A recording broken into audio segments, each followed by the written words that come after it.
Thank you very much, and I want to take this moment to also acknowledge Anne and her group, and also the MPN Research Foundation, and also acknowledge all the work that Bob Rosen did for the community of patients that have MPN. And of course, also want to acknowledge Ruben, who literally is probably the hardest working man in show business, as a metaphor for his work in MPNs. And it's also great to see our MPN colleagues here with us today. So what I'd like to do is carry us through some of the mutation background in these diseases. And I think the through line here is that 2005 was really a seminal year in these diseases. It's like walking through a minefield with a blindfold and not knowing what caused these diseases before 2005.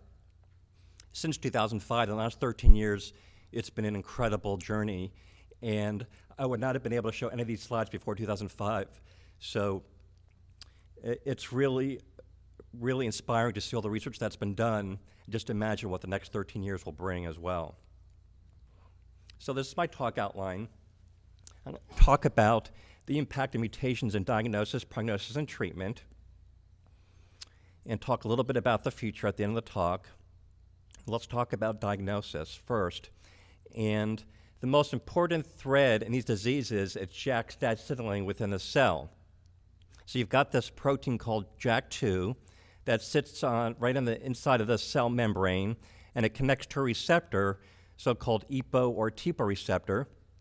And that's like an antenna that receives signals from the outside of the cell. And they get transmitted to JAK2, and then JAK2, I'm going to go back here, binds to this energy packet called ATP, and then sends a signal down to proteins called the STATs, and the STATs, they come together or so-called dimerize and cause signaling within the cell.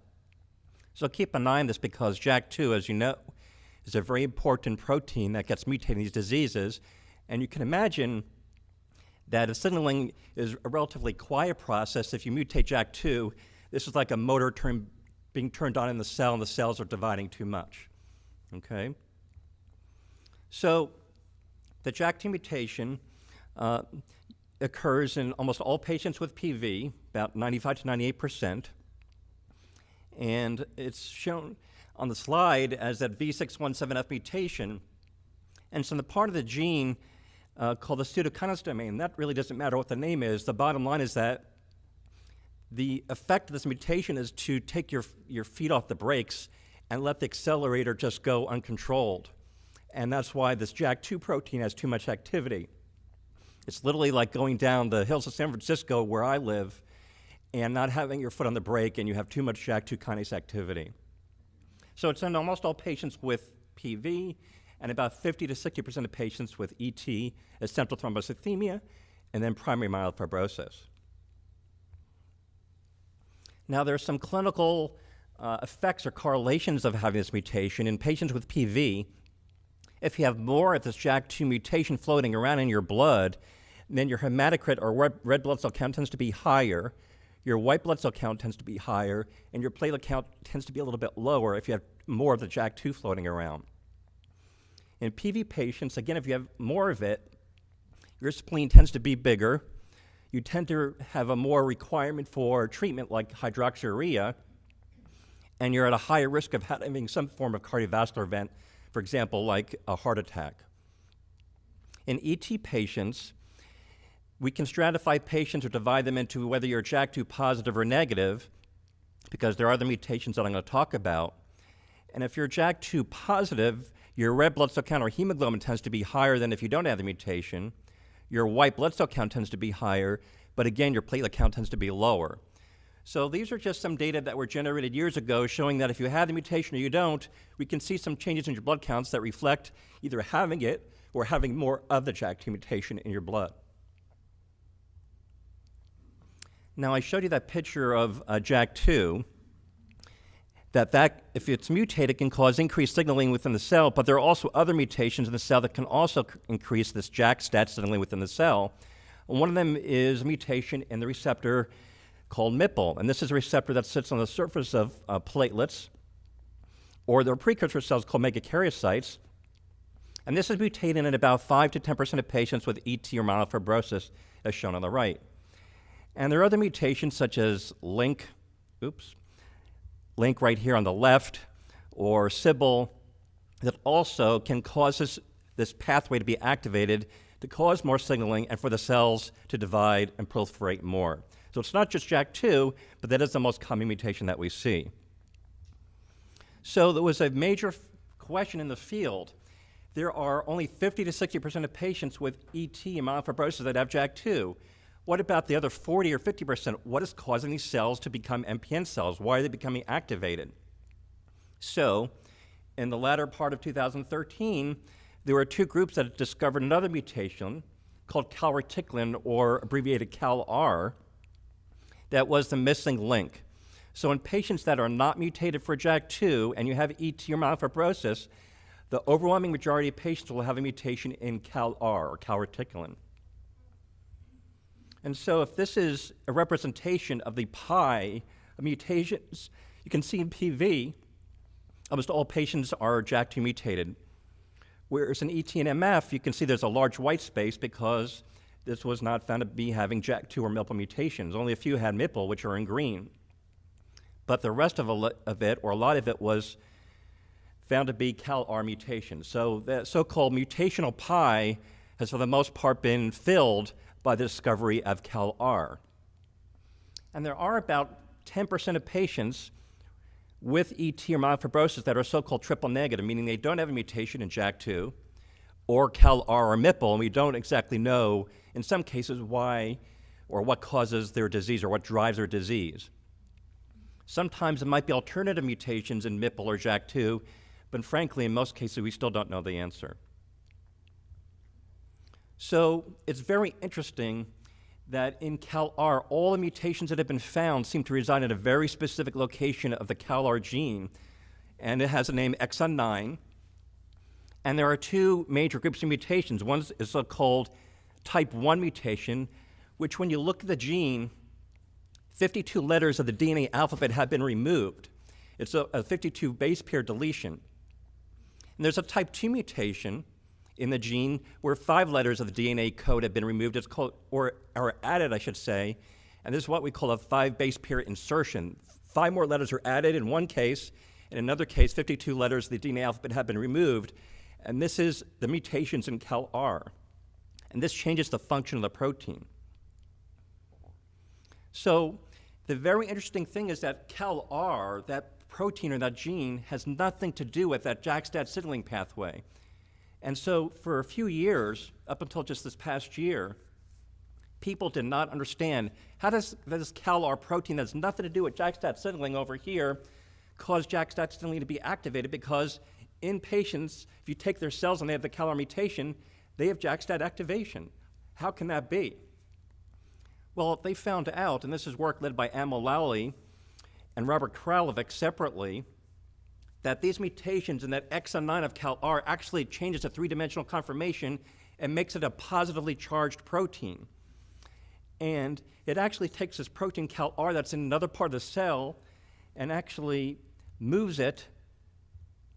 It has an affinity and attraction for the receptor MPL, and that in turn causes JAK-STAT activation. So this is a protein that has no business being near the MPL receptor, but when it gets mutated, it changes its conformation, its charge, it travels to the receptor, activates it, just like a JAK2 mutation would.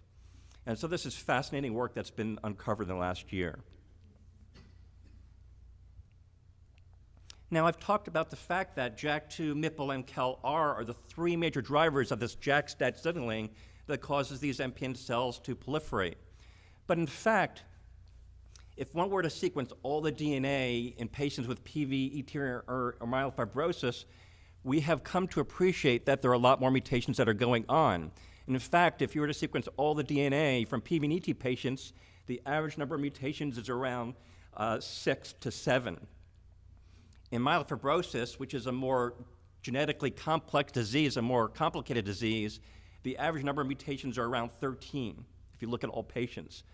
So this is interesting, but it's also a challenge because this might be an issue where you're trying to come up with a single therapy that tries to treat well or eradicate the disease because you've got more mutations that you need to deal with. And many of these mutations can be looked for or screened for with so-called myeloid mutation panels at your doctor's office. The question is, yes, we can get these tests, but can we use the information? And that's really the question at hand, because many of these mutations, they may cause issues, but we don't have any therapies that right now can necessarily target them. But they may be able to provide us with some information about prognosis, and I'll talk about that. Now, one of the issues that happens in these MPNs is that patients can progress. If you have PV or ET, you can progress to myelofibrosis. If you have myelofibrosis or PV and ET, you can progress to acute leukemia, although it's quite uncommon. This is data that was generated by Rajit Rampal and Mangrajani and colleagues, presented at our last ASH meeting, and just shows several patients and the mutations that they had before acute leukemia or AML, that is in the chronic MPN phase, shown by the term MPN, and also when they evolved to acute myeloid leukemia. And you can see that there are more mutations that show up in the acute myeloid leukemia phase. That is, there are so-called changes in the mutational landscape, or clonal evolution. You've got certain mutations in the chronic phase, and when you go into the acute myeloid leukemia phase, new mutations pop up as a likely cause of why they progressed. So this is one of the items we're trying to understand in patients, what causes patients to go from being stable to going into acute leukemia, and we think a lot of it is driven by the appearance of new mutations, and perhaps there are ways that we can start targeting these mutations to either delay progression or at least treat progression when it occurs. Okay, so that's a little bit of a background about the mutations and how we diagnose these diseases. Let's talk about how they may impact prognosis. Well, this is data generated by Ailu Teferi and colleagues from Mayo Clinic in Rochester. And I told you that in PV and ET, that the JAK-STAT mutation or the CALR mutation, the MILPA mutation, are the major drivers of those diseases. But this group did that full myeloid mutation profiling. They looked at other genes, and they were able actually to identify other genes that were present in PV and ET. And some of them are actually associated with a prognosis that is more challenging. And so, for example, PV, they found mutations ASXL1, SRSF2, IDH2, and in ET they found other mutations that seem to be associated with a higher likelihood of progressing to myelofibrosis or acute leukemia. Now the issue is most patients with PV and ET have a very chronic and slow-moving course, and what is the role of getting these mutations in early part of the disease? I don't think that we figured that out yet. So while this is testing that could be done, again, how do we use this information? I don't think we have the answer for that yet. Now let's just pivot to ET. ET is certainly, like the other MPNs, a situation where the major concern, short, medium, and long term, is a chance of getting blood clots and to a less degree bleeding. And we've identified several factors that can contribute to that.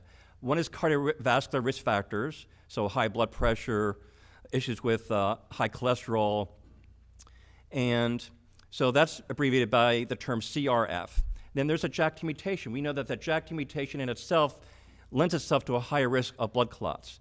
So when you combine cardiovascular risk factors and the JAK-STAT mutation, you can see that there's an ever-increasing potential risk for getting clotting events, or what we call vascular events. And this occurs in both low-risk ET and high-risk ET. So we now have a table here that shows that there are different risk categories for ET: very low risk for getting blood clots, low risk, intermediate risk, and high risk. And you can see that very low risk, you don't have advanced age, you don't have a prior blood clot, and you don't have the JAK-STAT mutation. Low risk, you don't have the advanced age, no prior clot, but you do have the JAK-STAT mutation. And then the same thing holds for intermediate and high. This is patients that do have the JAK-STAT mutation, have advanced age, or they've had a prior blood clot.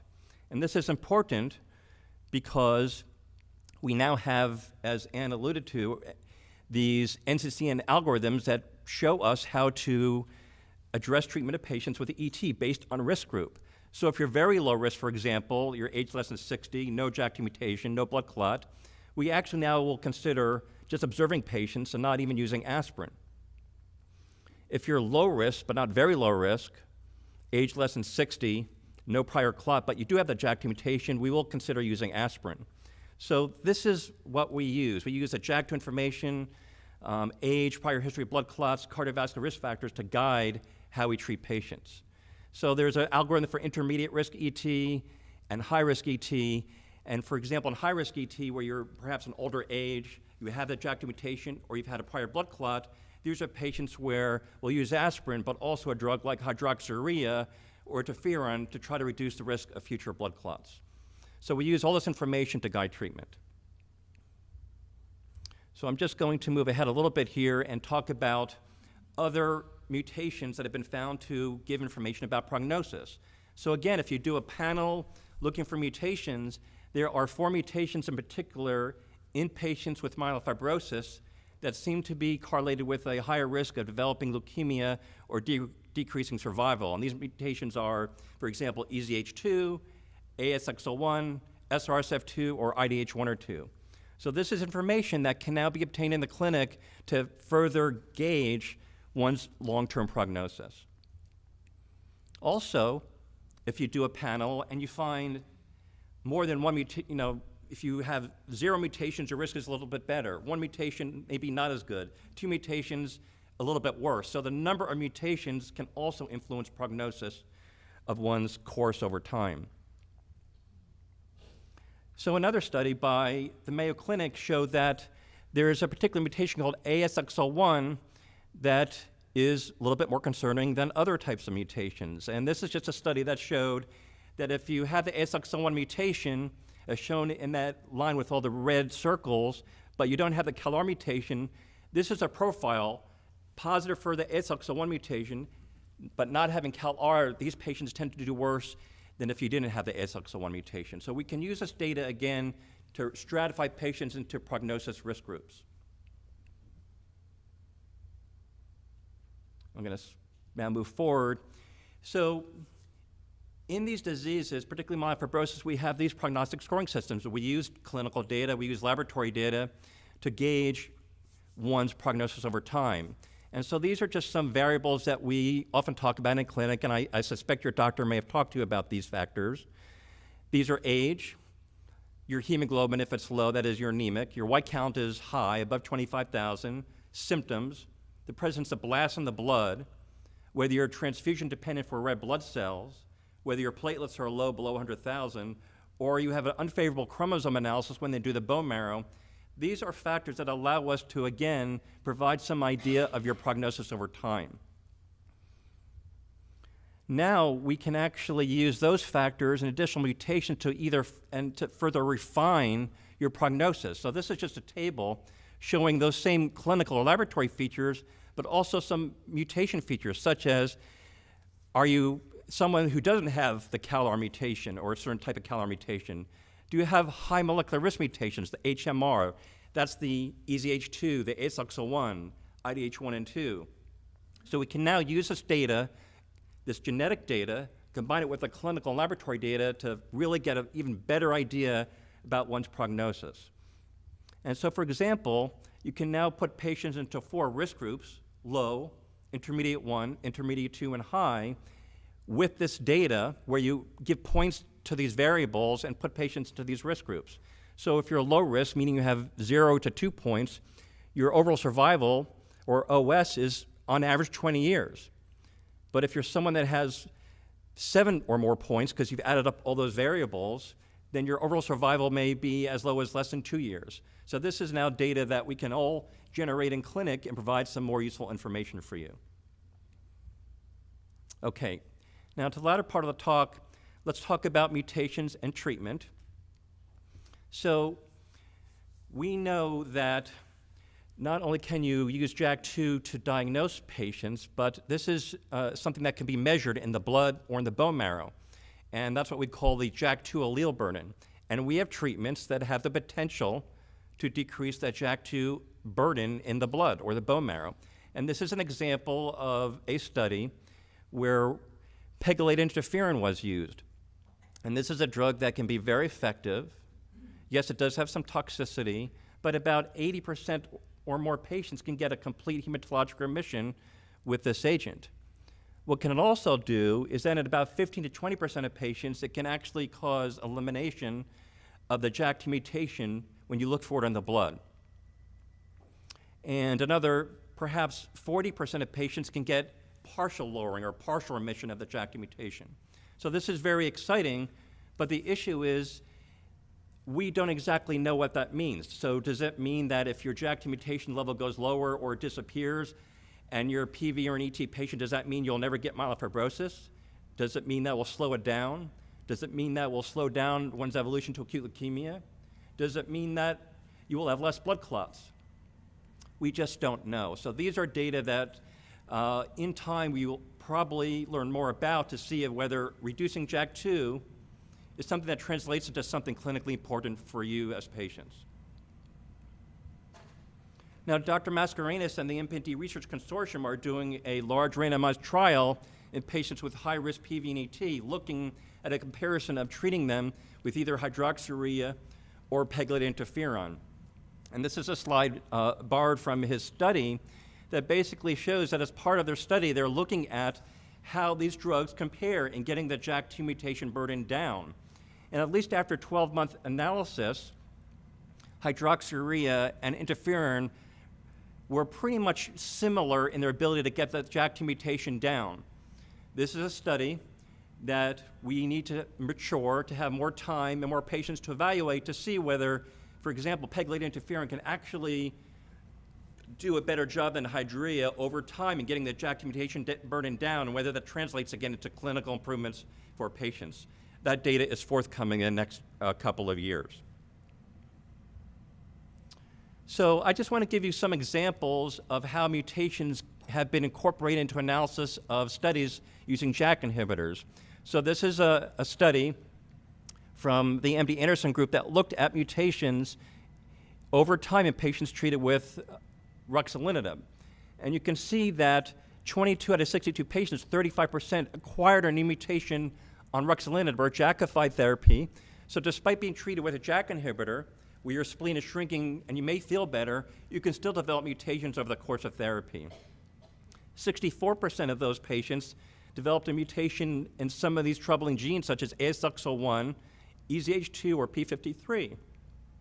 And patients who show this new mutations on therapy actually seem to do worse after discontinuing a drug. And so this is an interesting illustration of how to use this information in terms of either going on trial or whether someone should come off trial. So, for example, you can see that red traffic light that if you're developing these new mutations on therapy, so-called clonal evolution, it may be time to consider whether you should go for a transplant or another investigational therapy, because more mutations means shorter survival, and that is concerning for patients. This is another study that looked at mutation profile while being treated with ruxolitinib. And you can see in this study that spleen response, the ability to shrink the spleen, was inversely correlated with the number of mutations. So if you had 2 or less mutations, you had a 9-fold higher odds of a spleen response than those that had 3 or more mutations. So the number of mutations can matter.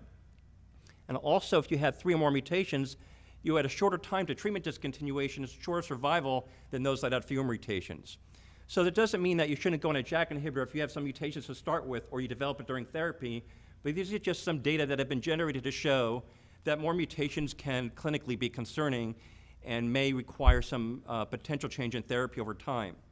At the end of the day, though, you have to look at the patient in front of you, how they're doing, how they're feeling, is their spleen shrinking, and not just act on the mutation data alone to take them off therapy. And so I'm just going to show you that mutations have also been used in the transplant setting. These are data from Nicholas Kroger and colleagues out of Germany that show that mutations can also possibly affect how people do who have been transplanted. So for example, if you have an ASXL1 mutation and IDH2 mutation, those patients apparently do worse in terms of disease progression after transplant compared to other patients.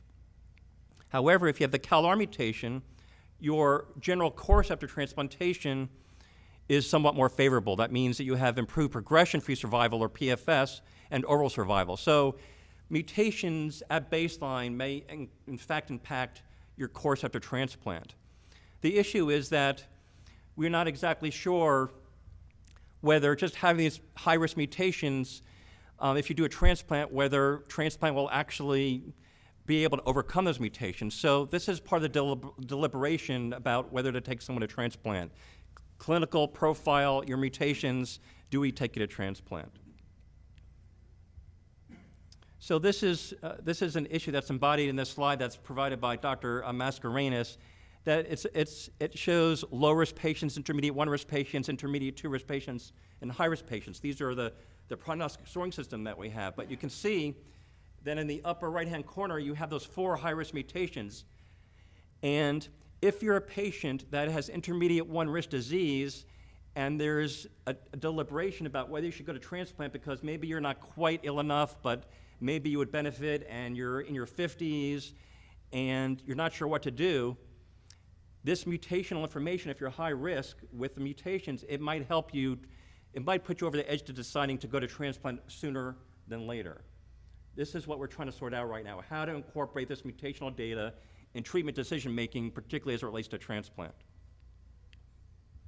Okay, so I'm just going to end with 2 slides that talk about the future.